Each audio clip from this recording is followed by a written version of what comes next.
ठीक है ना। So let us begin. Colour of complexes, Jahn Teller distortion बताया था मैंने। मेटल कार्बोनिल में हमने सबसे पहले क्या किया था, उसके शेप्स वगैरह देखे थे, फिर हमने सिनर्जिक बॉन्डिंग देखी, फिर हमने क्या देखा, जॉन टेलर डिस्टॉर्शन, और हाँ स्प्लिटिंग वगैरह देखी, वो तो क्रिस्टल फील्ड थ्योरी में थी। अच्छा, क्रिस्टल फील्ड थ्योरी के अंदर अब हमने जॉन टेलर डिस्टॉर्शन देखा है ना, लैटिस एंथैल्पी देखी, और अब हम करने आ रहे हैं क्या, क्रिस्टल फील्ड थ्योरी का एक और एप्लीकेशन है colour of complexes. So colour भी प्रिडिक्ट करने में ये मैंने बताया था लास्ट टाइम की हेल्प करता है, आया ना। So colour of complex, transition metal complex, मतलब कॉम्प्लेक्स बात कर रहे हैं तो कौन से कॉम्प्लेक्स की बात कर रहे हैं, ट्रांजिशन मेटल कॉम्प्लेक्स की। सो यहाँ पे most of them are coloured, ठीक है। जैसे कोबाल्ट है, कोबाल्ट वाटर के साथ है ना, कोबाल्ट की ऑक्सीडेशन नंबर क्या होती है बताओ यहाँ पे, हाँ मान लो 2+ है तो क्या कलर होता है कोबाल्ट का, मैंने कलर ऑफ आयंस में बताया था पिंक, ये पिंक होता है। लेकिन अगर मैंने कोबाल्ट का, ठीक है, कोबाल्ट नहीं सॉरी मेटल बदल दिया, मैंने क्या किया, मेटल चेंज कर दिया, क्या ले लिया बोलो, ये निकल का, देखो लिगेंड सेम रखा है, मैंने क्या किया, लिगेंड सेम रखा, मेटल बदल दिया तो क्या हो गया, ग्रीन कलर, क्लियर। और फिर से लिगेंड सेम रखा है, मेटल बदल दिया मैंने, तो क्या कलर हो गया, ब्लू। देखो 3 चीजें बदलते हैं कलर के लिए, 3 चीजों पर डिपेंड करता है, या तो मेटल बदल दो, या लिगेंड बदल दो, या उस मेटल की ऑक्सीडेशन नंबर बदल दो, समझ रहे हो, ब्रॉडली बता दिया। तो ये चीज है। सो जिंक, जैसे जिंक है, बताओ जिंक वाले का क्या कलर होगा, वाटर 2+। अरे जिंक में क्या होता है, कोई भी अनपेयर्ड इलेक्ट्रॉन नहीं होते, नो कलर, ट्रांसपेरेंट, ठीक है, कलरलेस है ये, गेटिंग इट। तो इस यहाँ पे हमने क्या देखा, different metal but same ligand, different metal same ligand, लेकिन कलर बदलते जा रहे हैं। और ऑक्सीडेशन नंबर भी क्या है सबकी सेम, ऑक्सीडेशन नंबर भी क्या है सबका सेम। अब दूसरा केस देखो, जब हमने क्या किया, मेटल को सेम रखा, लिगेंड बदला, मेटल सेम, लिगेंड डिफरेंट, तो कुछ कॉम्प्लेक्सेस के कलर बता रहा हूँ। जैसे निकल का, अभी जब हमने मेटल क्या लिया हुआ है, निकल, तो मान लो निकल वाटर के साथ एक कॉम्प्लेक्स बना है 2+, इसका क्या कलर है, ग्रीन, है ना, या ग्रीनिश ब्लू भी बोलते हैं, ग्रीनिश ब्लू, ग्रीनिश ब्लू। और निकल ही मैंने रखा और मैंने अमोनिया ले लिया, तो अमोनिया के साथ लाइटर ब्लू शेड आता है।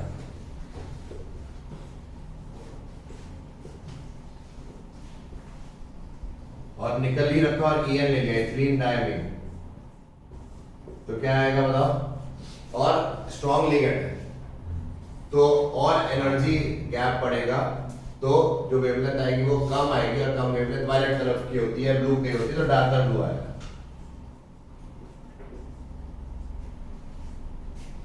अभी आपको लॉजिक बताता हूँ, अभी आपको फील आ जाएगा, मतलब ये कलर आप खुद भी इमेजिन कर सकते हो क्या होना चाहिए, ये भी आपको आइडिया लग जाएगा, ठीक है, कलर्स का आइडिया लग जाएगा। कैसे करना है वो बताता हूँ, पहले ये समझ में आ गया। दूसरा केस क्यों, अरे हाँ ना, yes sir. So even on changing the oxidation state, और तीसरा केस क्या है, on changing oxidation state, colour changes, changing oxidation state of CMF, central metal atom का ऑक्सीडेशन नंबर बदल दोगे या स्टेट बदल दोगे तो क्या होगा, कलर चेंजेस। सो इन 3 फैक्टर्स पे डिपेंड करती है।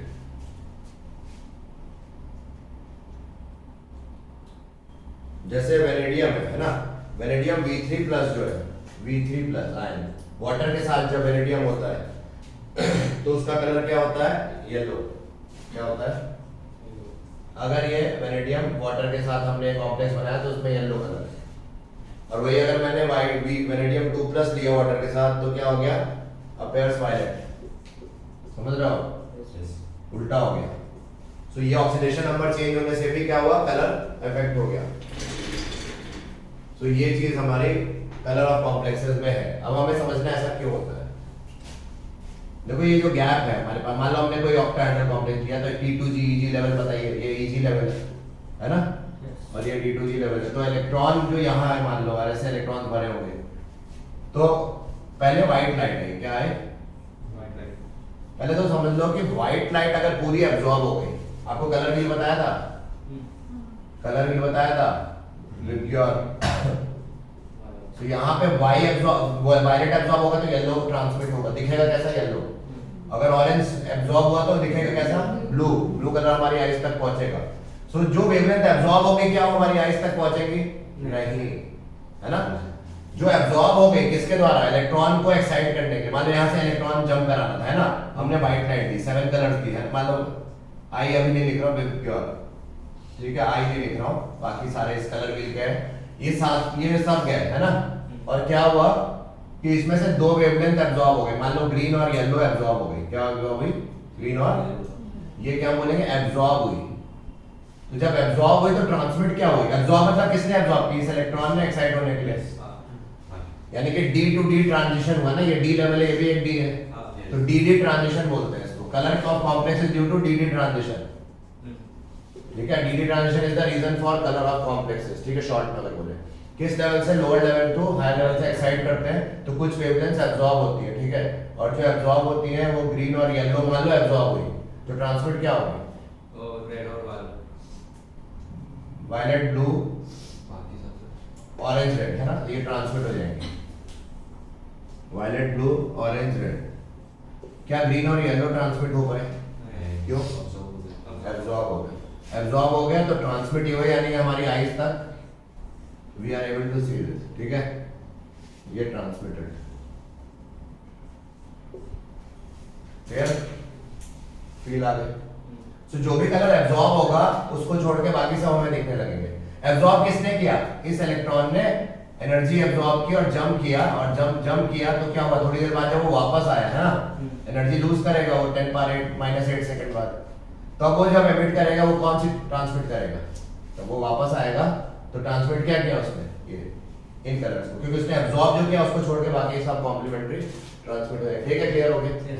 So this is the concept behind colour कि क्यों होता है। अब सुनो, कलर डिटरमिन कैसे करना है अगर हमें नहीं पता तो हम सोच एक अप्रोक्सीमेट आइडिया जरूर लगा सकते हैं। कैसे? अगर ये जो गैप है, ये जो गैप है बिटवीन 2 लेवल्स, वो डेल्टा नॉट मान ले अगर, और ये बहुत ज्यादा है, डेल्टा नॉट क्या है?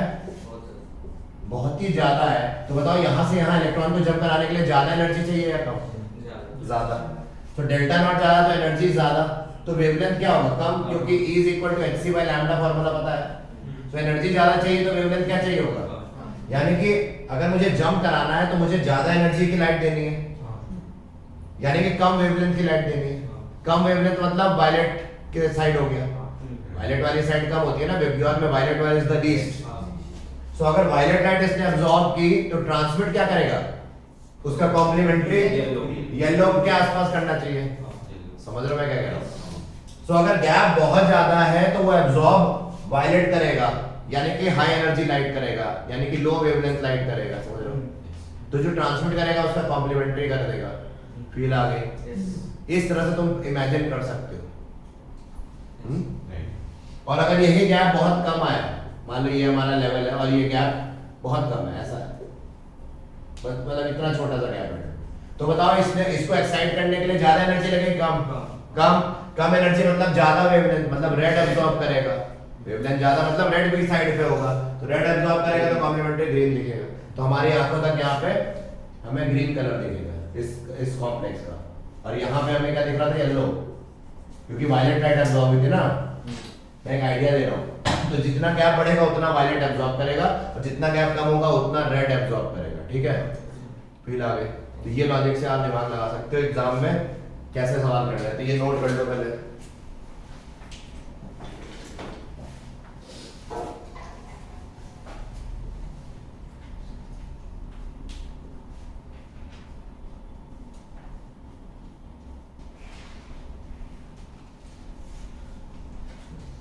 So color is determined by delta value, है ना।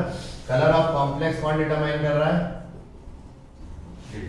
डेल्टा वैल्यू से पता चल रहा है हमें। जितना ज्यादा डेल्टा उतना एनर्जी ज्यादा एब्जॉर्ब, उतनी वेवलेंथ कम एब्जॉर्ब, उतना वेवलेंथ ज्यादा ट्रांसमिट। जो एब्जॉर्ब कम वेवलेंथ वाला ट्रांसमिट ज्यादा वेवलेंथ की होगी। तो ये सारी चीजें।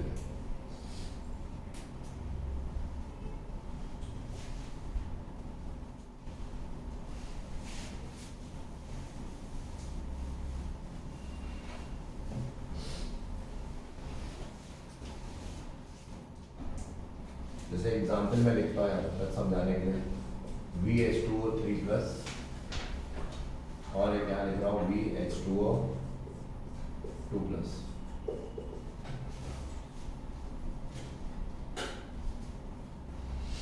ठीक है, अब देखो यहाँ पे ये हमारा D2 आयन कैसा है, ये इसमें वेनेडियम की क्या है D2 है इलेक्ट्रॉनिक कॉन्फिगर, यहाँ क्या है D3 है ना। तो D2 है तो ये देखो ये ऑक्टाहेड्रल कॉम्प्लेक्स है तो इसमें भी यहाँ पे क्या है गैप ज्यादा है डेल्टा में, और यहाँ पे गैप कैसा है कम होगा।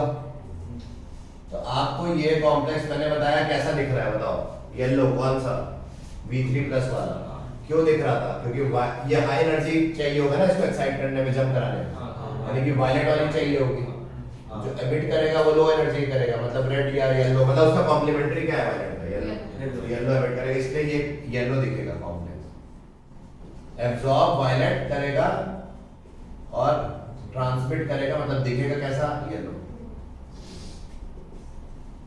और ये वाला एब्जॉर्ब क्या करेगा येलो करेगा, हाँ, और ट्रांसमिट क्या करेगा violet.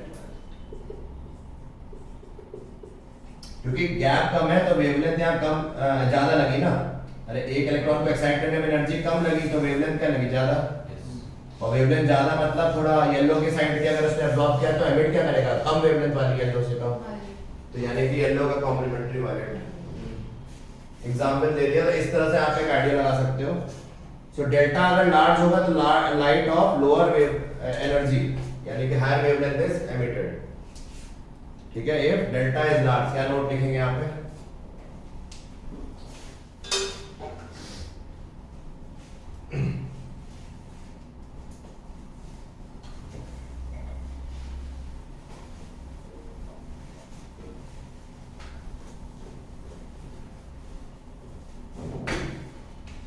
if delta is large then light of higher energy or lower wavelength is absorbed, therefore light of lower energy or higher wavelength is seen by us। Short में ही हो, ठीक है ना। सो ये नोट कर लो। सो कौन सी थ्योरी कलर्स को समझा रही है, crystal field theory. Valence bond theory could not explain colours of complexes, है ना, बट क्रिस्टल फील्ड थ्योरी क्या कर रही है, कलर समझा रही है। सो ये याद रखना।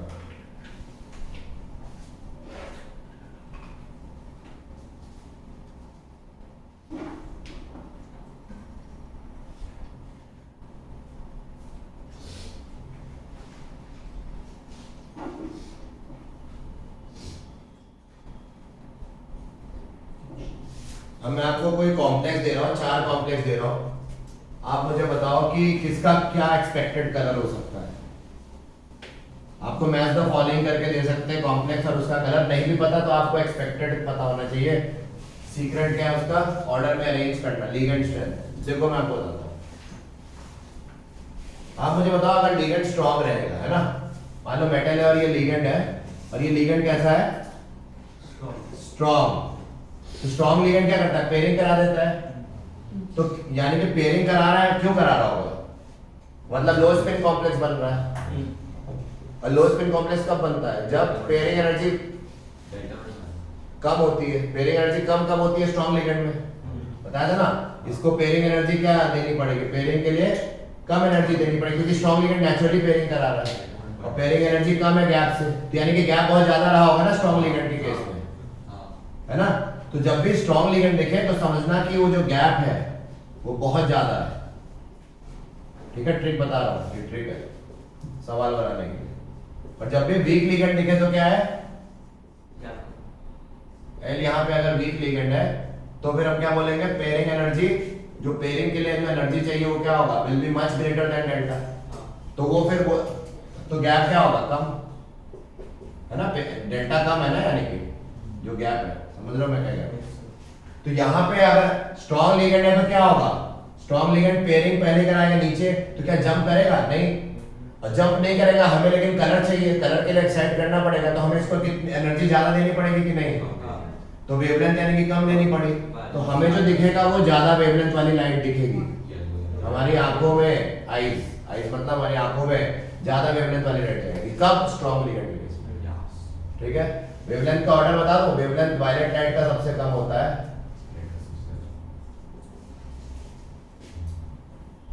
ये ऑर्डर है। ठीक है, वेवलेंथ का। तो वेवलेंथ ज्यादा मतलब रेड वाली लाइट दिखेगी अपने को। बहुत स्ट्रॉन्ग लिगेंड हुआ तो हम कैसा देख पाएंगे? और बहुत कम वेवलेंथ, ये ऐसा हुआ तो क्या हुआ? इसको एक्साइट करने के लिए कम एनर्जी लगी, इसको हमें एनर्जी कम देनी पड़ी, क्योंकि ये जंप आसानी से कट जाएगा गैप कम है, तो वेवलेंथ ज्यादा लगा, है ना? वेवलेंथ ज्यादा लगा तो हमें हमारी आंखों तक वेवलेंथ कम वाली लाइट पहुंचेगी आई में। क्लियर? तो ये ट्रिक हो गया। अगर ये पता है तो आप कोई भी सवाल कर लोगे कलर का कोई भी सवाल बन जाएगा आराम से। ठीक है, ये नोट करो, बहुत ही इंपॉर्टेंट ट्रिक।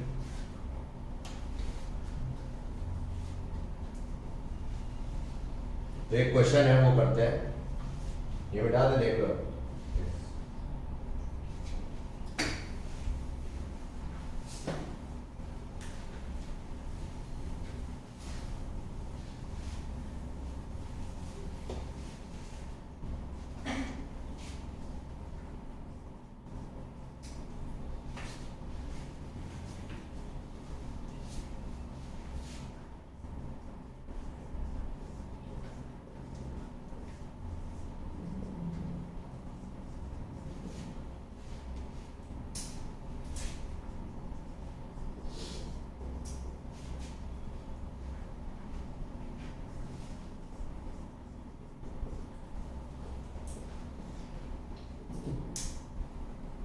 ठीक है, ये चार है। आपको बताना है कि मान लो मैंने इनके पैरेलली एक कलर दिए हुए, रेड ग्रीन ऐसे मैंने डाल दिया, और मैंने लिख दिया रेड ग्रीन येलो या रेड वायलेट। ठीक है, तीन कलर दिए। आप बताओ आपको क्या लगता है कि कौन से ये हमें दिखे? हाँ, ये एब्जॉर्ब वेवलेंथ। ये क्या है? इधर ये टेबल में यहाँ पर मैं लिखा एब्जॉर्ब वेवलेंथ, हमने ट्रांसमिटेड नहीं लिखा। एब्जॉर्ब वेवलेंथ इन कलर्स की है। तो आप बताओ, मैच द फॉलोइंग करो जरा, कौन किससे मैच होगा? सबसे स्ट्रॉन्ग, पहले तो स्पेक्ट्रोकेमिकल सीरीज से लिगेंड की स्ट्रेंथ निकाल लो, है ना? लिगेंड की स्ट्रेंथ देखो, स्ट्रॉन्गर लिगेंड कौन है इन चारों में? यहाँ पे Cn माइनस है, फिर NH3, फिर H2O, और फिर F माइनस F6 क्या होता है? ठीक है, सो लिगेंड स्ट्रेंथ पता चल गई आपको, और लिगेंड स्ट्रेंथ पता चल गई। अब क्या करो, ये लिगेंड है, स्ट्रॉन्ग लिगेंड क्या कराता है? स्ट्रॉन्ग लिगेंड क्या कराता है बताओ? कम वेवलेंथ वाली एमिट कराएगा ना। इनमें से रेड, वायलेट और येलो में पहले वेवलेंथ देख लो, सबसे कम किसकी है? रेड की, वायलेट की, येलो की? वायलेट की, है ना? समझ रहे हो मैं क्या कह रहा हूँ? सो ये वायलेट, ये यानी कि किससे मैच करोगे? वायलेट से, पक्का? अब अमोनिया भी स्ट्रॉन्ग लिगेंड है, वो भी वायलेट की तरफ ही जाएगा। और F6 और वाटर में कौन स्ट्रॉन्गर है? वाटर। तो वाटर स्ट्रॉन्गर है तो इसका वेवलेंथ कम, येलो। लेकिन गलत है ना, ये एब्जॉर्ब। हाँ ठीक है, सही। हाँ, कौन सी एब्जॉर्ब करेगा ये? हाई एनर्जी या लो एनर्जी? अरे वाटर की बात कर रहे हैं। वाटर जो है वीक लिगेंड है, वीक लिगेंड को कम एनर्जी चाहिए, यानी कि वेवलेंथ ज्यादा एब्जॉर्ब करेगा ना। तो बताओ इसमें से वेवलेंथ किसकी ज्यादा है? येलो की रेड की? रेड। समझ रहे हो? वाटर कैसा दिखेगा बोलो? रेड। और ये सही कर रहा है कि नहीं? एक बार देख लो फिर से। Cn येलो के साथ नहीं जाएगा, उसका वायलेट से थोड़ी कम है। एब्जॉर्ब देखो, Cn स्ट्रॉन्ग लिगेंड है तो ज्यादा एनर्जी देनी पड़ेगी। ज्यादा एनर्जी किसकी होती है? वायलेट की। हाँ, तो ये तो वायलेट की होगा। ठीक है, एब्जॉर्ब की बात हो रही है, ट्रांसमिट की बात नहीं हो रही है। और अमोनिया में वायलेट होगा क्योंकि हाई एनर्जी। अब वाटर येलो होगा ना, क्योंकि वाटर जो है वो स्ट्रॉन्ग, F माइनस से स्ट्रॉन्गर है, तो इसको एनर्जी ज्यादा थोड़ी देनी पड़ेगी F के मुकाबले, तो वो येलो कलर की वेवलेंथ लेगा। और फिर F वाला रेड की लेगा। सबसे कम इसको एनर्जी लगी, क्यों? क्योंकि ये वीकेस्ट है, वीक लिगेंड को सबसे कम एनर्जी देनी पड़ती है ना, और सबसे कम एनर्जी किसकी होती है? रेड की, क्योंकि वेवलेंथ ज्यादा है। तो हमारा ये ऑर्डर हो गया मैथ में, तो ऐसे क्वेश्चन आ जाता है, ठीक है, याद रहेगा। तो ये नोट करो।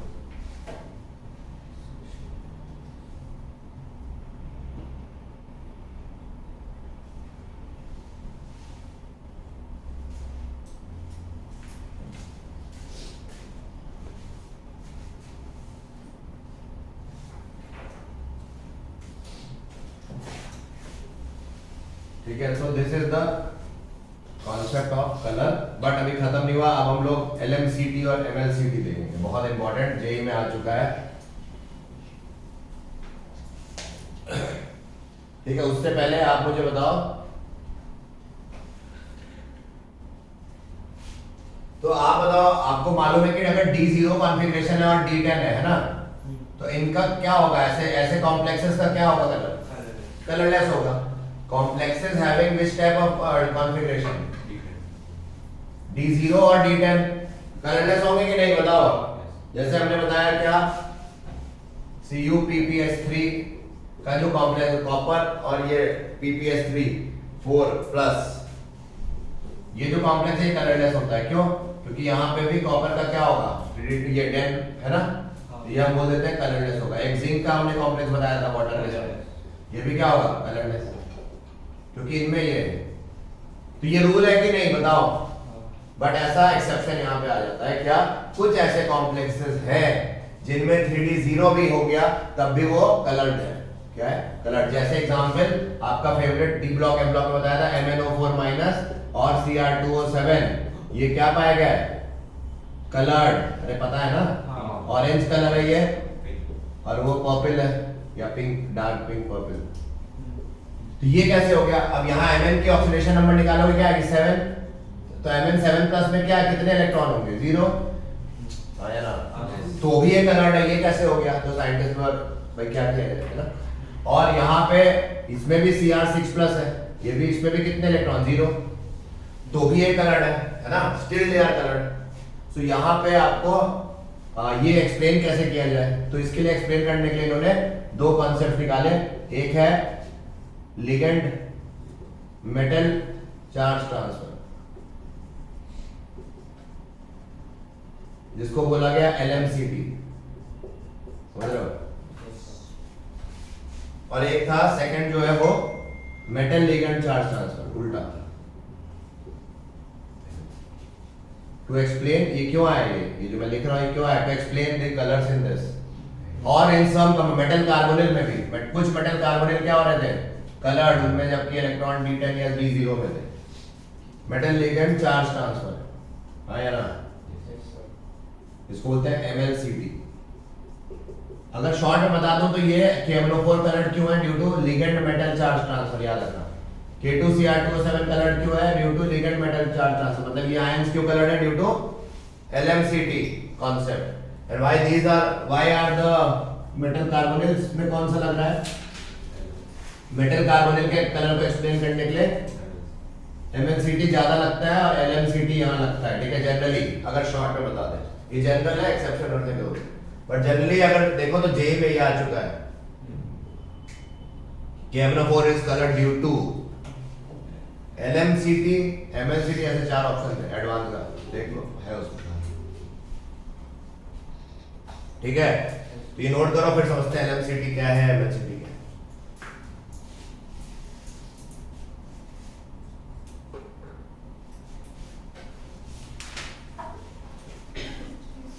So 2 ways of, तो रीजन क्या था बताओ? इनके कलर होने का क्या रीजन था? रीजन वाज चार्ज ट्रांसफर, बताया ना मैंने। Reason was charge transfer.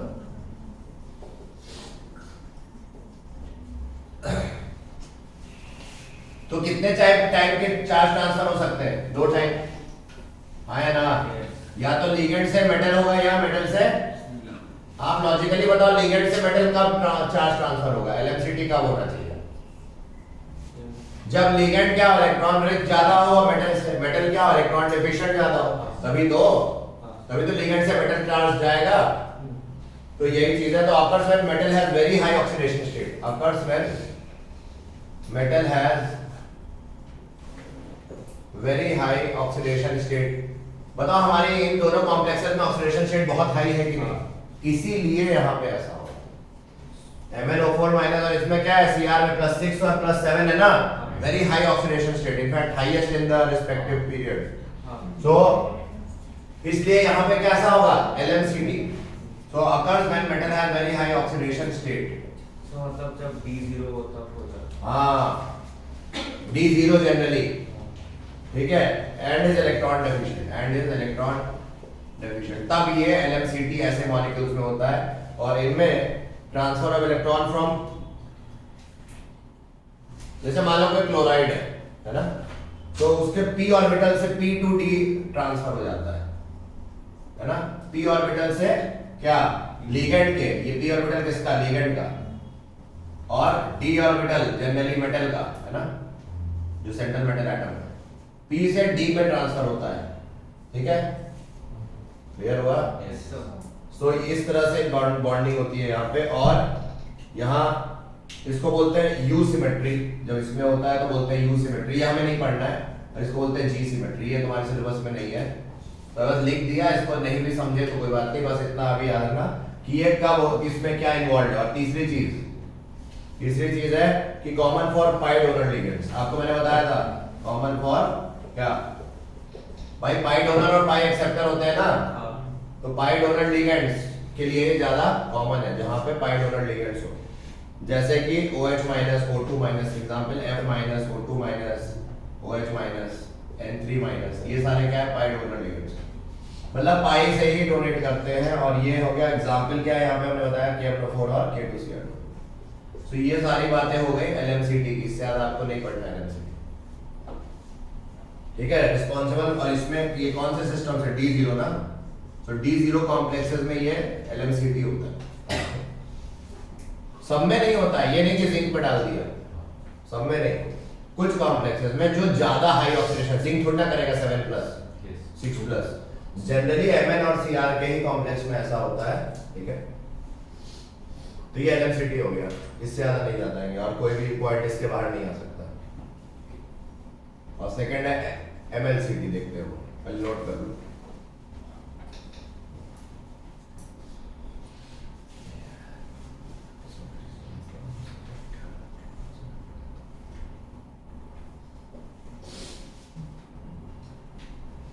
अब तुम्हारा इस टॉपिक के बाद ट्रांस इफेक्ट बच गया है, आइसोमेरिज्म बच गया है, और मेन तो वही दोनों है ना,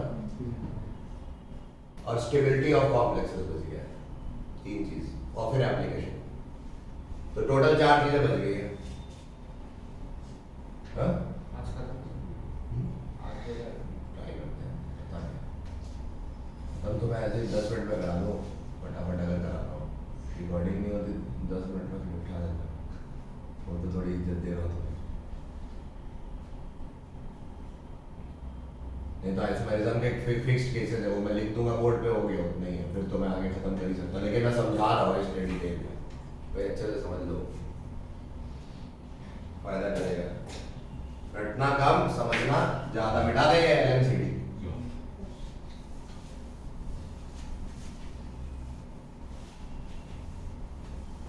दूसरा क्या है, MLCT।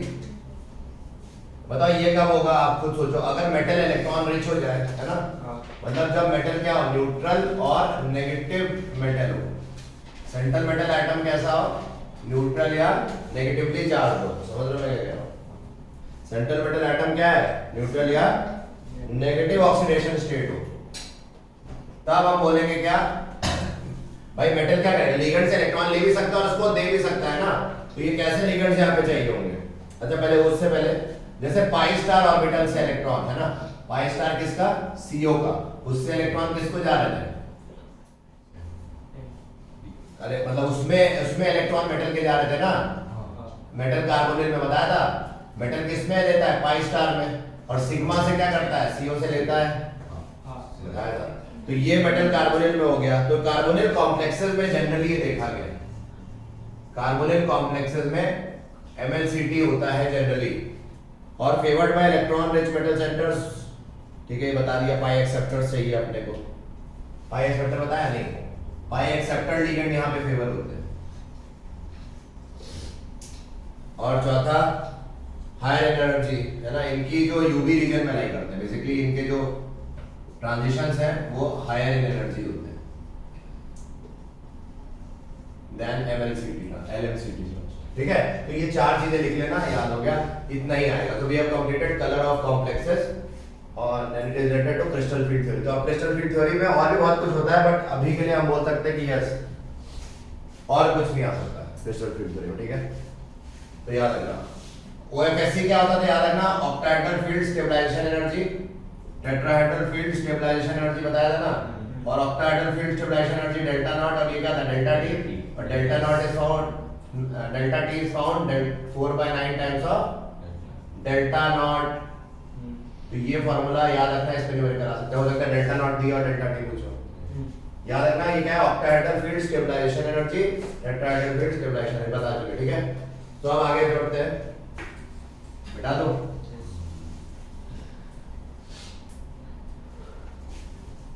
तो यहां तक खत्म। अब हम पढ़ेंगे क्या, ट्रांस इफेक्ट। तो ये नया टॉपिक है, नीट में आ गया था, नीट में सडनली अपेयर हुआ आउट ऑफ ब्लू, पता भी नहीं चला लोगों को कि ट्रांस इफेक्ट क्या होता है, पढ़ाते ही नहीं था कोई, एकदम से नीट में आ गया और तहलका बज गया कि भाई नीट में आ गया। सो ट्रांस इफेक्ट समझ लेते हैं, जेई के लिए भी इंपॉर्टेंट मान लो, क्योंकि नीट जेई में, जेई मेन और नीट के क्वेश्चन कभी कभार इधर उधर एक्सचेंज हो जाते हैं, तो इसलिए हम रिस्क नहीं लेंगे, करा देंगे। ठीक है,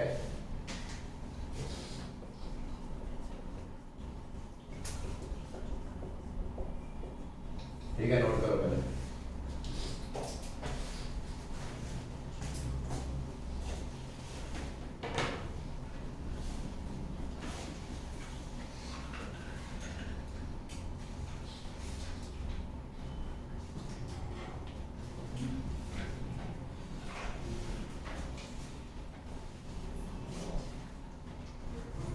ठीक है, तो पहले मैं ट्रांस इफेक्ट पे ट्रांस इफेक्ट की सीरीज लिख देता हूं, तब वो ज्यादा अच्छे से समझेगा। ट्रांस इफेक्ट सीरीज क्या होती है, पहले वो लिख देता हूं। एक ट्रांस इफेक्ट की सीरीज होती है, ट्रांस डायरेक्टिंग बोलते हैं इसको। ट्रांस इफेक्ट सीरीज मतलब ट्रांस डायरेक्टिंग सीरीज।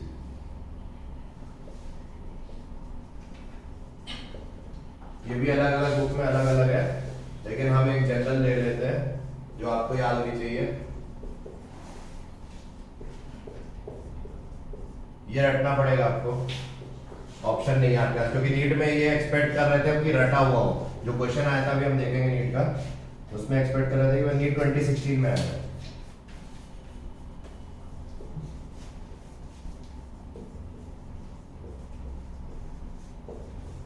और लास्ट में वाटर, तो वाटर का सबसे खराब मतलब बेकार ट्रांस डायरेक्टिंग पावर सबसे ज्यादा किसकी बोलो, CN की ना,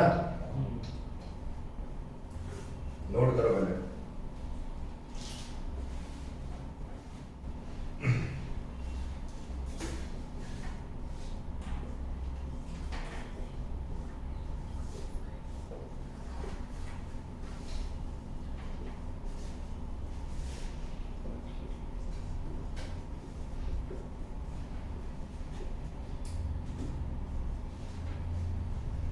देखो हुआ क्या, ध्यान देना।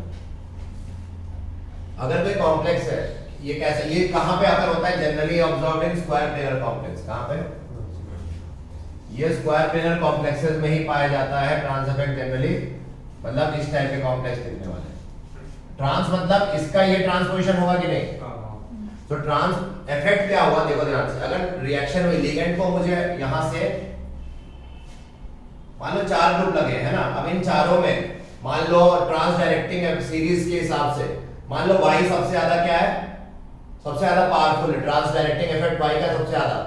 तो लिगेंड जब आएगा तो वो कहां लिगेंड को सब्स्टिट्यूशन कराएगा, मेटल पे जब अटैक करेगा, है ना, तो A को निकालेगा, मतलब Y के ऑपोजिट जो होगा ना, ट्रांस Y के ट्रांस में जो होगा उसको निकाल के उसकी जगह लगेगा। समझ में आया, ये मतलब है। जिसका भी सबसे ज्यादा होगा तो वो, जैसे L कहां पे आया, A की जगह ले लिया ना, L ने किसकी जगह ली, A की जगह, है ना। क्यों ली A की जगह, क्योंकि Y का ट्रांस इफेक्ट X से ज्यादा रहा होगा और Z से ज्यादा रहा होगा। क्लियर हुआ? तो ये फंडा है, यही है ट्रांस इफेक्ट और कुछ नहीं। ये सिस्प्लैटिन वगैरह में ज्यादा ऑब्जर्व हुआ था, सिस्प्लैटिन ट्रांस प्लैटिन।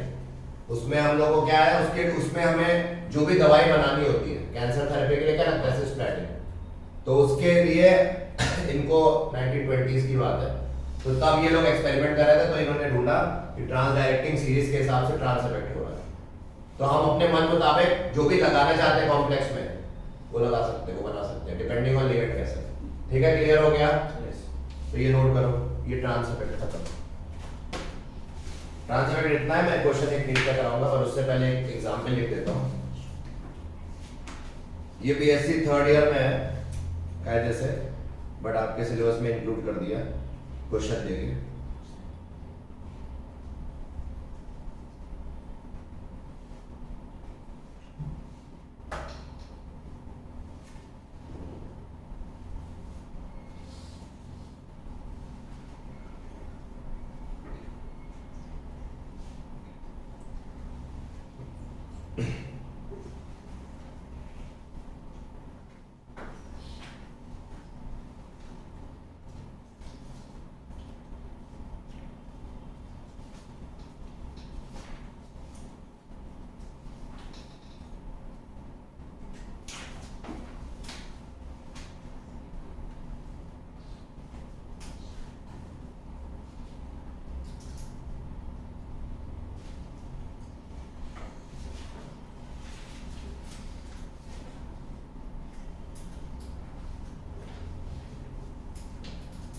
ठीक है, तो ट्रांस इफेक्ट के ऊपर थ्योरीज भी है बहुत सी, वो हमें नहीं करनी है।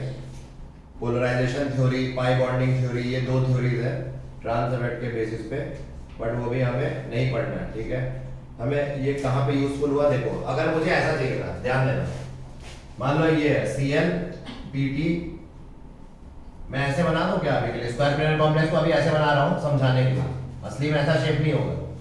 तो मैंने NH3 डाला, देखो प्रोडक्ट क्या बनेगा, Cl देखो कहाँ पे है, Cl है क्या यहाँ पे कहीं है, और NH3 उसके पीछे है, तो Cl से ज्यादा वो है तो एक Cl हट जाएगा कि नहीं कहीं से, है ना? तो मान लो यहाँ से एक Cl हट गया, और अब एक और बार तुमने NH3 डाला, अब क्या होगा बताओ, कौन ज्यादा पावरफुल? एक बार तुमने डाला तब तो कोई भी हटा दिया, तब ट्रांस इफेक्ट नहीं लगा। जब एक बार डाला अमोनिया तब तो कहीं भी लगा दो आइडेंटिकल है, लेकिन सेकंड टाइम देखो यहाँ पे तुम्हें ट्रांस इफेक्ट दिखेगा। बताओ तुम्हें फिर तुमने अमोनिया डाला तो क्या होगा, अब बताओ। इसके बाद NH3 के ऑपोजिट लगेगा या Cl के ऑपोजिट?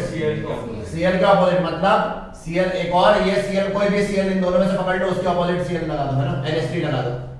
तो मान लो मैंने ये Cl पकड़ लिया, तो इस Cl को वहीं रखा और इसके ऑपोजिट क्या लगा दिया, अमोनिया। समझ रहे हो? तो ये जो प्रोडक्ट बना है इसको क्या बोलेंगे, सिस प्रोडक्ट। क्या है, सिस प्लैटिन हो गया, है ना? क्लियर हुआ? तो हमें अगर सिस वाला फॉर्म चाहिए था तो ये किया। अब हमें मान लो ट्रांस चाहिए, तो हमने कैसे, कौन सा कॉम्प्लेक्स उठाया था पहले, टेट्रामीन प्लैटिनम 0, हमने ये उठा लिया। अब हम चाहते हैं कि हम ट्रांस वाला बनाएं, तो क्या करेंगे, हम क्या डालेंगे बोलो, Cl-। अब कहीं भी लगा दो, पहली बार तो कोई ट्रांस इफेक्ट नहीं हो रहा ना, कहीं भी लगा दो, सब्स्टिट्यूशन तो है ना, मान लो मैंने यहाँ लगा दिया। अब सेकेंड टाइम फिर जब तुम डालोगे, अब ट्रांस इफेक्ट पिक्चर में आएगा। हाँ, अब Cl में आएगा, तो Cl क्योंकि ज्यादा पावरफुल है ट्रांस इफेक्ट, तो अमोनिया इस वाले अमोनिया को हटाएगा, है ना? तो इस Cl के ऑपोजिट एक और Cl लग जाएगा, समझ रहे हो? क्योंकि ये Cl ज्यादा पावरफुल है, तो क्या लग जाएगा, यहाँ पे एक और Cl लग गया, और ये अमोनिया हटा, ये वाला अमोनिया हटा दिया गया, ये बन गया ट्रांस। देखो ट्रांस नहीं दिख रहा है, ऑपोजिट, तो वहां क्या है, सेम साइड, समझ रहे हो? तो ये एप्लीकेशन इसका यहाँ पे यूटिलिटी ज्यादा हुई दवाई वाई बनाने में। क्लियर? तो ये नोट कर लो, ये इसका ट्रांस इफेक्ट का एग्जांपल ही बता दिया तुम्हें कि देखो कैसे काम कर रहा है। तुम डिपेंडिंग ऑन तुम ट्रांस प्रोडक्ट चाहते हो तो भी यूज कर सकते हो, सिस प्रोडक्ट चाहते हो तो भी यूज कर सकते हो मेडिसिनल उसमें। तो ये मेडिसिनल केमिस्ट्री में काफी इंपॉर्टेंट है। Clear? So this was about the trans effect. ये जो है 1926 में शर्नियेव करके एक साइंटिस्ट था, उसने दिया था।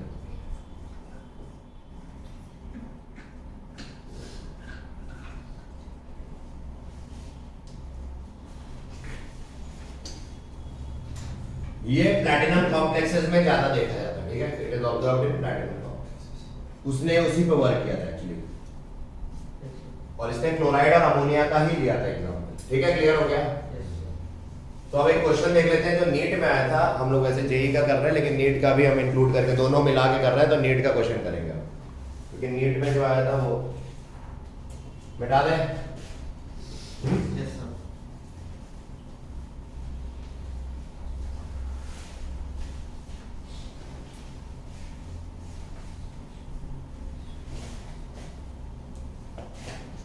नीट 2016। ठीक है, क्या क्वेश्चन था देखते हैं।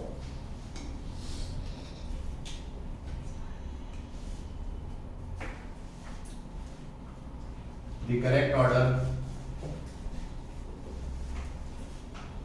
of trans effect of the following species is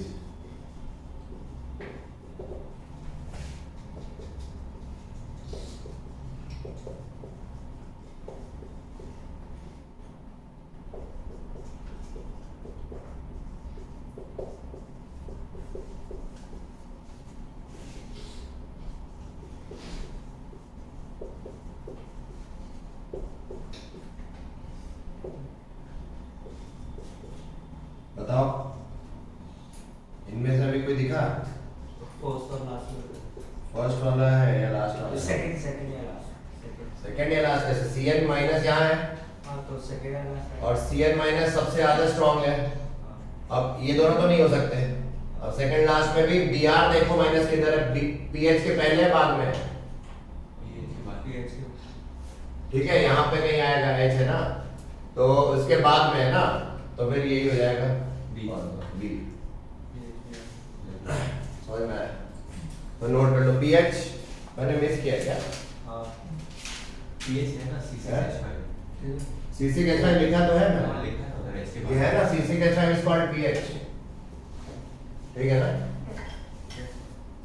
तो ये हमारा आंसर आ जाएगा। क्लियर हो गया? अब ये अनएक्सपेक्टेड क्वेश्चन था, ये कोई एक्सपेक्ट नहीं कर रहा था, पर उस साल आ गया। तो आपको भी आ सकता है, किसी को कुछ भी आ सकता है। ठीक है, so trans effect is also over.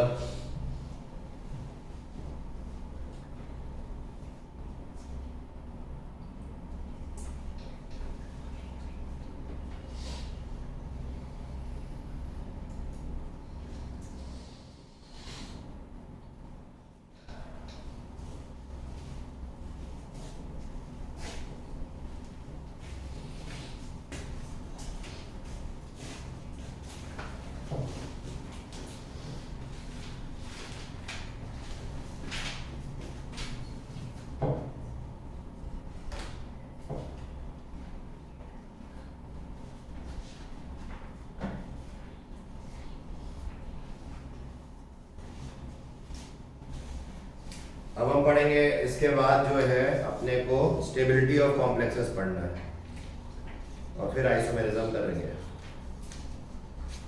अच्छा, स्पीड अच्छी चल रही है।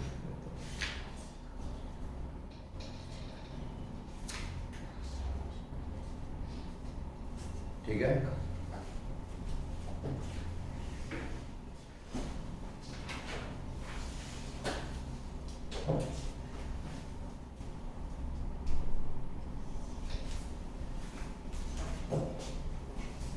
बता दे। सो ट्रांस इफेक्ट इज ओवर।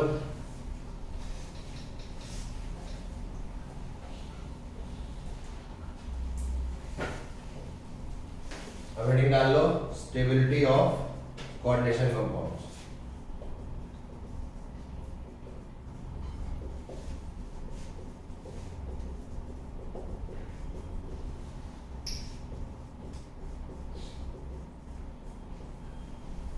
ठीक है, stability of coordination compound. So the stability इसमें लिखेंगे the stability of a complex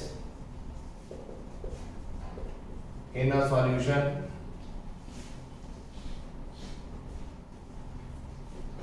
refers to the degree of association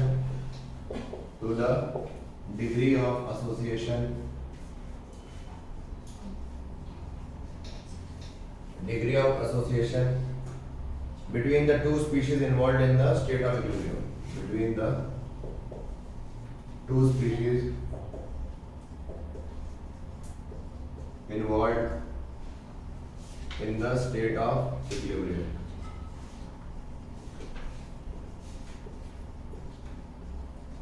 तो ये आपको पता होना चाहिए। अब इसका क्या मतलब है, मान लो इक्विलिब्रियम, देखो ये लेना, इसका लेना देना है थर्मोडायनेमिक और काइनेटिक एस्पेक्ट से, पर हमारे सिलेबस में उतना डिटेल में नहीं है ना, समझ रहे हो। और it is expressed as stability constant, it is expressed as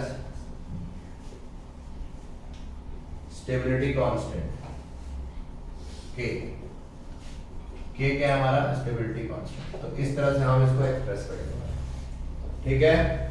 तो जैसे हमारे पास मान लो मेटल है और लिगेंड है, एन लिगेंड्स है, सुन रहे हो, और इसने इक्विलिब्रियम पे क्या बनाया, कॉम्प्लेक्स MLN, मान लो ऐसा कोई कॉम्प्लेक्स बन गया है ना, लिगेंड के साथ उसने क्या बना लिया, बोलो, कॉम्प्लेक्स, ठीक है। मान लो इस पे कोई चार्ज था x माइनस और यहाँ y प्लस या y माइनस, y प्लस बन गया है ना, कोई भी कॉम्प्लेक्स ले लो, y माइनस ले लो के।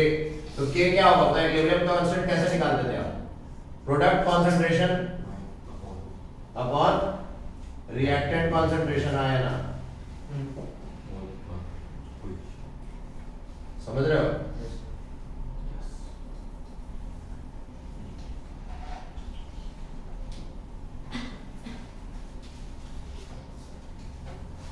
क्यों भाई, ऐसे लिखते हो ना, इस पूरे की कंसंट्रेशन अपॉन n की पावर रख दी, क्योंकि यहाँ n है तो पावर में चला गया ना वो। तो ये इक्विलिब्रियम कांस्टेंट हो गया, इसी को हम स्टेबिलिटी कांस्टेंट बोल रहे हैं। आप बताओ मुझे, इक्विलिब्रियम जब हो गया, ये कह रहा है the stability of complex in a solution refers to the degree of association, मतलब कितना एसोसिएट कर रहे हैं दोनों, कितना ज्यादा एसोसिएट करेंगे, कौन से स्पीशीज, ये दोनों species, two species involved in state of equilibrium. तो बताओ अगर ज्यादा एसोसिएट करेंगे तो ये स्टेबल ज्यादा बनेगा, फॉरवर्ड इक्विलिब्रियम, और अगर कम एसोसिएट करेंगे तो ये नहीं बनेगा उतना स्टेबल। यानी कि k की वैल्यू जितनी ज्यादा तो उतना ज्यादा प्रोडक्ट, मतलब k की value, high value of k represent that complex stable, है ना। ये कॉम्प्लेक्स स्टेबल कब मानेंगे, if k value is high. समझ में आ गया, यही है हमारा स्टेबिलिटी का पैरामीटर मेजरमेंट का, ठीक है। तो ये तो नोट कर लो पहले, ठीक है। ये आपका आपके सिलेबस में ज्यादा इन डेप्थ नहीं है, ये बेसिक है, वैसे बहुत बड़ा है ये part. So it is the measure of the formation of extent of formation of complex at equilibrium, है ना। अरे हाँ है ना, एसोसिएशन मतलब कॉम्प्लेक्स फॉर्मेशन, कॉम्प्लेक्स फॉर्मेशन।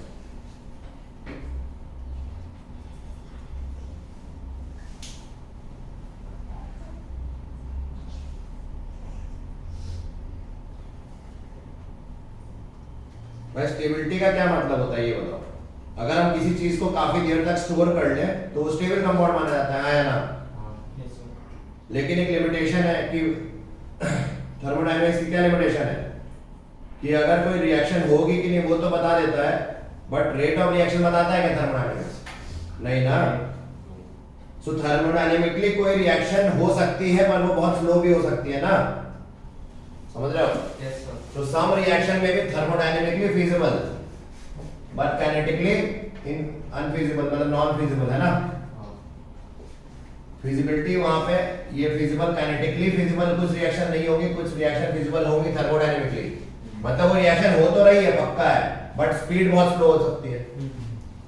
तो वो काइनेटिकली भी दोनों, जब दोनों की फेवरेबिलिटी देखते हैं तब क्या बोलेंगे, तब हम बोलेंगे कॉम्प्लेक्स स्टेबल है। और कुछ रिएक्शन ऐसे भी हो सकती है जो जिसमें काइनेटिकली फिजिबल है लेकिन थर्मोडायनेमिकली, मतलब काइनेटिकली मतलब फास्ट हो रही है बट वो थर्मोडायनेमिकली अलाउड नहीं होनी चाहिए, होनी नहीं चाहिए नेचुरली, बट फास्ट हो जाती है, ठीक है ना। ऐसा भी होता है। अरे यस सर, देखो जल्दी बन गया कि नहीं प्रोडक्ट, थर्मोडायनेमिकली अनस्टेबल प्रोडक्ट है, less stable then the reactant but जल्दी बन गया, ऐसा होता है। या थर्मोडायनेमिकली बन रही है पर स्लो, यहाँ बन रहा है स्टेबल प्रोडक्ट बट ये रिएक्शन ज्यादा टाइम ले रही है, ये तो होता है। Yes sir. तो दोनों को मिला के देखना पड़ेगा तभी हमें पता चलेगा स्टेबिलिटी ऑफ कॉम्प्लेक्स क्या है। सो कॉम्प्लेक्स फॉर्मेशन के लिए हमने क्या पैरामीटर चुना है? इक्विलिब्रियम कांस्टेंट है ना, इक्विलिब्रियम पे हमने डाल दिया सीधा। हमने देखा कि भैया इक्विलिब्रियम जो है वो अगर ज्यादा है, इक्विलिब्रियम कांस्टेंट प्रोडक्ट ज्यादा बन रहा है, यानी कि प्रोडक्ट ज्यादा बनता है वो स्टेबल कॉम्प्लेक्स होगा, यानी कि ये दोनों डेस्परेट है एसोसिएट करने के लिए। क्यों? क्लियर हुआ? Stability of complex compounds. So ये सारी चीजें है। तो स्टेबिलिटी कांस्टेंट तो आपको मैंने समझा दिया है। अब स्टेप वाइज स्टेबिलिटी कांस्टेंट भी होते हैं। क्या होते हैं? स्टेप वाइज, है ना, स्टेप वाइज स्टेबिलिटी कांस्टेंट। तो देखते हैं ये क्या होते हैं, तो इनके बारे में बता देता हूं।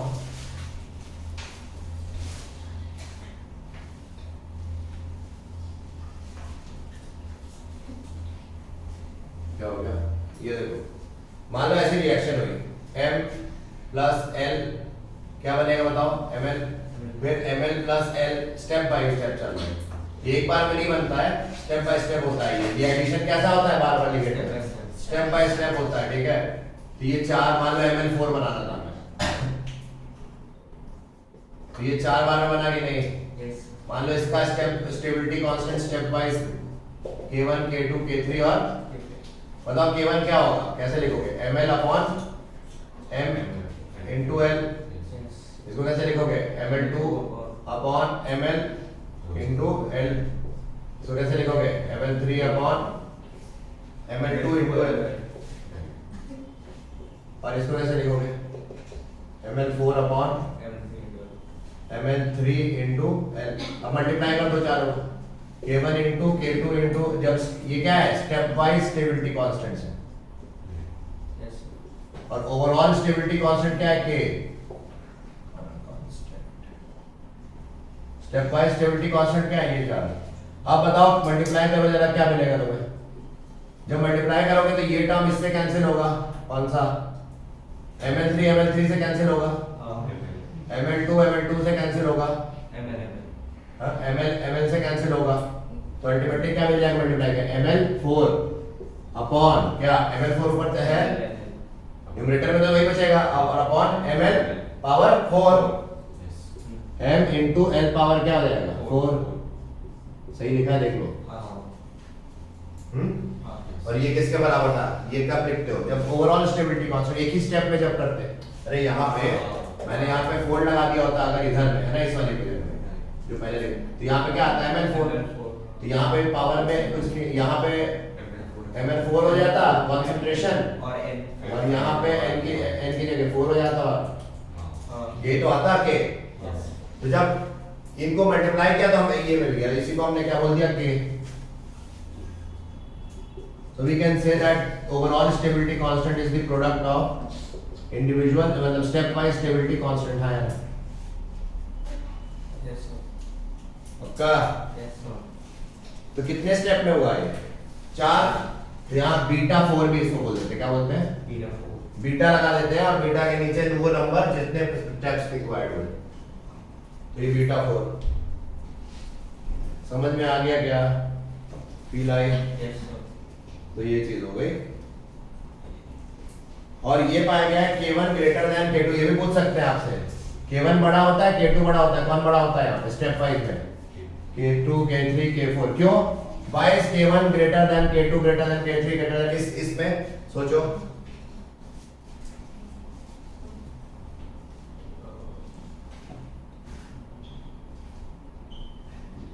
अरे पहली बार तुमने लिगेंड लगाया, अब सुनो, जब सेकंड लिगेंड आया तो इसके, ये लिगेंड के जो इलेक्ट्रॉन है वो इसके इलेक्ट्रॉन को रिपेल करेंगे कि नहीं? तो इसका प्रोडक्शन क्या होगा? स्लो हो जाएगा। फिर थर्ड टाइम और लिगेंड इलेक्ट्रॉन से, 2 लिगेंड के और यहाँ 1 लिगेंड का, इनमें भी आपस में क्या होगा? रिपल्शन। तो इसका प्रोडक्शन और कम हो जाएगा, इसलिए k3 और कम हो जाएगा।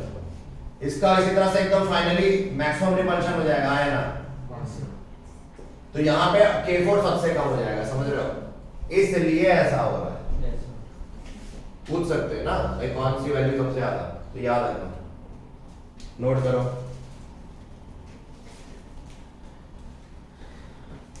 सो beta n is the overall stability constant, या कॉम्युलेटिव स्टेबिलिटी कांस्टेंट भी कहते हैं। क्या बोलते हैं? Cumulative stability constant, beta cumulative या overall stability constant, overall stability constant.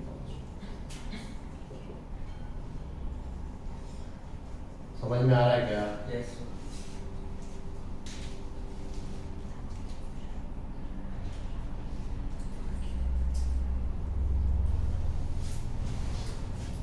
तो ये हो गया स्टेबिलिटी के बारे में। अब एक चीज और बता देता हूँ इसमें। इसी का उल्टा करोगे तो क्या होगा? इनस्टेबिलिटी कांस्टेंट आएगा कि नहीं? इसी का उल्टा करोगे तो क्या होगा? Instability constant. अरे भाई अगर स्टेबिलिटी ज्यादा है तो स्टेबिलिटी कांस्टेंट क्या होगा? बीटा ज्यादा होगा। कॉम्प्लेक्स का अगर स्टेबिलिटी ज्यादा है ना, जो बन रहा है कॉम्प्लेक्स, Ml4 बन रहा है हमारे केस में कि नहीं? तो अगर Ml4 स्टेबल ज्यादा है तो बीटा की वैल्यू क्या आएगी? ज्यादा। समझ रहे हो नहीं? स्टेबिलिटी बढ़ेगी तो बीटा वैल्यू बढ़ेगी, स्टेबिलिटी बढ़ेगी तो इनस्टेबिलिटी क्या होगी? कम। अरे हाँ यार, यस सर। क्लियर हुआ? Yes sir. सो ये जो है इस इनस्टेबिलिटी को मैंने डिसोसिएशन कांस्टेंट भी बोल दिया, या इनस्टेबिलिटी कांस्टेंट देखते हैं। इनस्टेबिलिटी मतलब उल्टा। अगर ये लेस स्टेबल होता तो ये डिसोसिएट जल्दी करेगा ना, यस सर। तो रेसिप्रोकल हो जाएगा ना इनस्टेबिलिटी कांस्टेंट। हाँ क्या हो गया? इनस्टेबिलिटी कांस्टेंट या डिसोसिएशन कांस्टेंट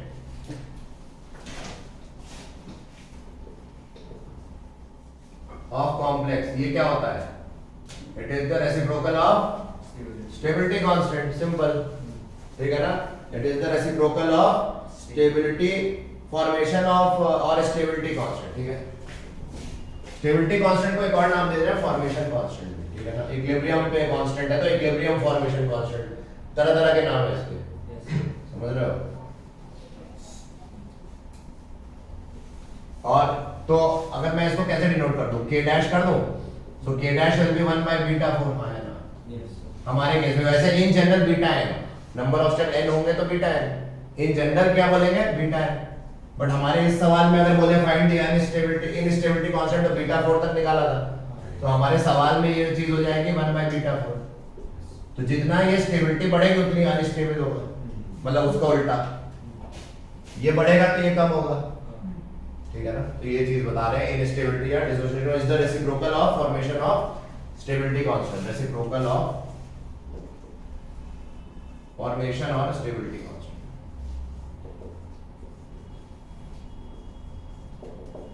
अरे इजी है ना? Yes sir.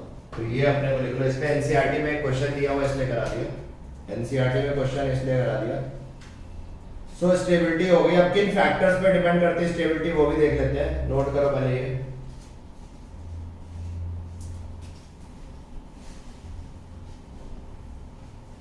एनसीईआरटी है क्या आपके पास? लाया क्या? हाँ? दो कोऑर्डिनेशन कंपाउंड्स है। तो एनसीईआरटी में ना ये दिया हुआ है, मैं आपको और भी इसमें अगर कुछ एक्स्ट्रा मिलेगा तो बता दे रहा हूँ, वैसे तो पता नहीं चाहिए कुछ।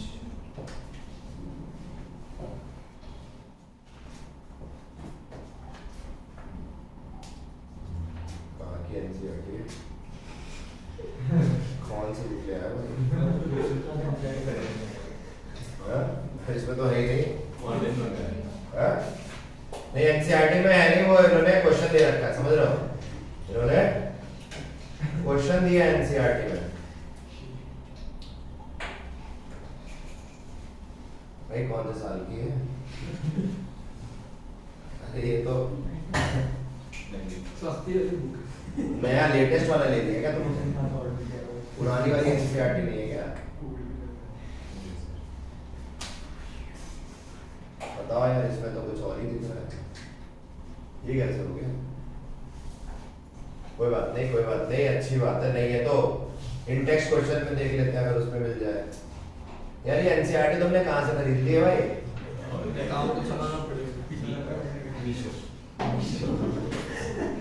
मीशो से खरीदी है? मीशो कहाँ से खरीदी है?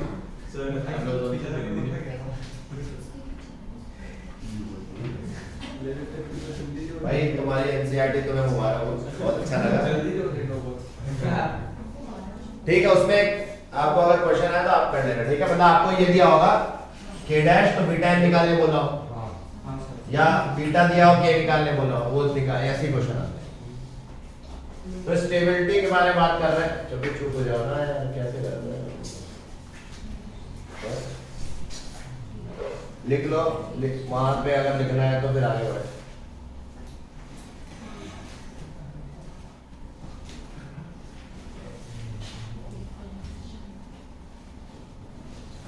ठीक है, करें?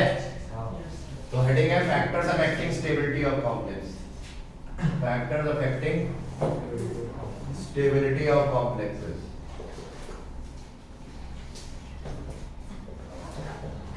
किन किन फैक्टर्स पे ये जो स्टेबिलिटी जो हमारा ये जो बन रहा है स्टेबल कंपाउंड Ml4 या जो भी बन रहा था, तो वो किन फैक्टर्स पे डिपेंड कर रहा है उनको जानना है। तो पहला ऑक्सीडेशन स्टेट भी हो सकता है, क्या लिखेंगे, charge on central metal atom पे, चार्ज ऑन, इस पे डिपेंड करती है क्या स्टेबिलिटी। बताओ चार्ज ज्यादा होगा तो स्टेबिलिटी ज्यादा होगी कि नहीं? अरे हाँ, चार्ज डेंसिटी ज्यादा होगी तो क्या होगा? हाँ, तो चार्ज ऑन सेंट्रल मेटल ज्यादा तो ग्रेटर इज द स्टेबिलिटी, क्योंकि लिगेंड उतना अट्रैक्टेड होगा ना उसकी तरफ, तो स्ट्रॉन्ग बॉन्ड बनाएगा।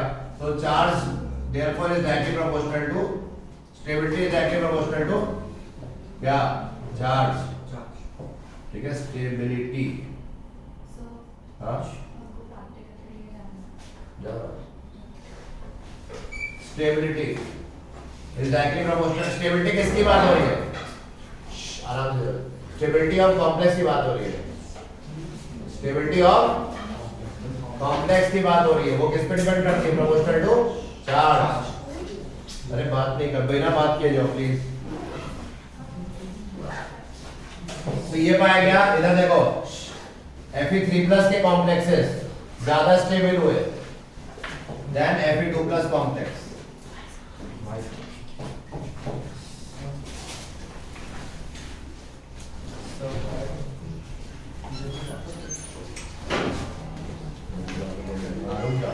रुक जाओ बस, मैं जाने दे, बीच में नहीं रोक सकते ना। क्या बता रहा था? हाँ, तो ये देखो, जब इसका रिएक्शन कराया गया और यहाँ पे ये रिएक्शन कराया गया, समझो यहाँ पे इस कॉम्प्लेक्स में चार्ज कितना है? 3+ और इस कॉम्प्लेक्स में क्या है? 2+। समझ रहे हो? तो इसका जो लॉग बीटा पाया गया, लॉग ले लिया, स्टेबिलिटी कांस्टेंट का क्या ले लिया मैंने? ये 31 पाया गया, मतलब क्योंकि 10 पावर ऑब्वियसली -31 या कुछ होगा 30, और ये पाया गया लॉग ऑफ बीटा, इसका पाया गया 8.3। ये क्या हाईली स्टेबल हुआ ना? क्यों हाईली स्टेबल हुआ बताओ? क्योंकि चार्ज क्या था Fe पे ज्यादा, Fe3+ है, और ये क्या Fe2+ है। क्लियर हुआ? तो इस तरह से इन्होंने चार्ज ऑन CMA पे डिपेंड करता है।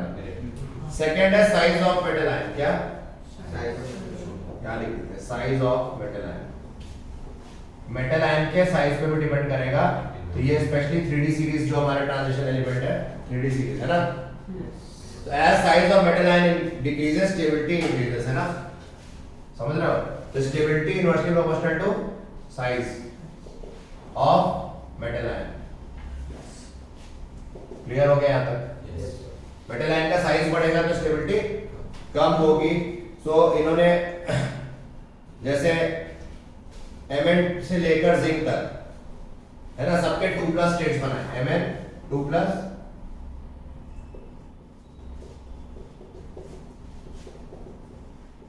सबके 2+, ये 3D सीरीज के है ना, Mn के बाद वाले। चार्ज सब पे सेम है, साइज सबका क्या हो रहा है? अक्रॉस द पीरियड साइज क्या होता है? हाँ, बढ़ रहा नहीं, कम। मतलब यहाँ तुम्हें पता है कि एटॉमिक आयनिक रेडियस जो है वो कम हो रहा है, अक्रॉस द पीरियड क्या हो रहा है? Ionic radius. इधर से इधर जा रहे हो, क्या हो रहा है? रेडियस कम हो रहा है ना, आयनिक रेडियस इज डिक्रीजिंग। समझ रहे हो? तो जब आयनिक रेडियस डिक्रीज हो रहा है तो साइज कम हो रहा है, तो स्टेबिलिटी क्या होगी? बढ़ेगी ना। तो ये ऑर्डर होगा ना, समझ में आया? क्योंकि इधर से इधर आयनिक रेडियस कम हो रहा है, तो इधर से इधर स्टेबिलिटी अब इधर से इधर बढ़ेगी, मतलब सबसे ज्यादा स्टेबल कौन? Zn2+। क्लियर हुआ? Yes sir. तो ये याद रखना, ये इस ऑर्डर को बोला गया नेचुरल ऑर्डर ऑफ स्टेबिलिटी। क्या बोला गया? Natural order of stability. इसको बोला गया Irving William order. Irving William order. ठीक है, ये बेटा आइविंग विलियम ऑर्डर। क्यों भाई? ठीक है, अर्विंग विलियम या आइविंग विलियम कुछ भी अलग अलग बुक्स में लिखा रहता है। तो पहला था चार्ज और दूसरा क्या है? साइज ऑफ आयन, है कि नहीं? चार्ज पे स्टेबिलिटी डिपेंड की और साइज पे भी डिपेंड की, और किस तरीके से? आइविंग विलियम ऑर्डर के तरीके से। तीसरा electronegativity, electronegativity of central metal ion. अब ये हमारे सिलेबस में डिटेल में नहीं है, तो हम क्या करेंगे, इसको बाकी चीजों को स्किप करेंगे, हम सीधा सिंपल सिंपल चीज करते हैं। मैं क्योंकि उसमें क्लास ए और क्लास बी मेटल्स भी हैं, वो आपके वो नहीं करने हैं। ठीक है, तो तीसरा है basic nature of ligand, third is basic nature of क्या? अच्छा, इसमें एक और चीज, थर्ड हो गया nature of metal ion, third है नेचर ऑफ क्या? Metal ion. मेटल आयन मतलब 3D सीरीज की स्टेबिलिटी 4D सीरीज से कम है और 5D सीरीज है ना, ये स्टेबिलिटी ऑर्डर। समझ रहे हो? किसकी स्टेबिलिटी ज्यादा? 5D सीरीज एलिमेंट्स की।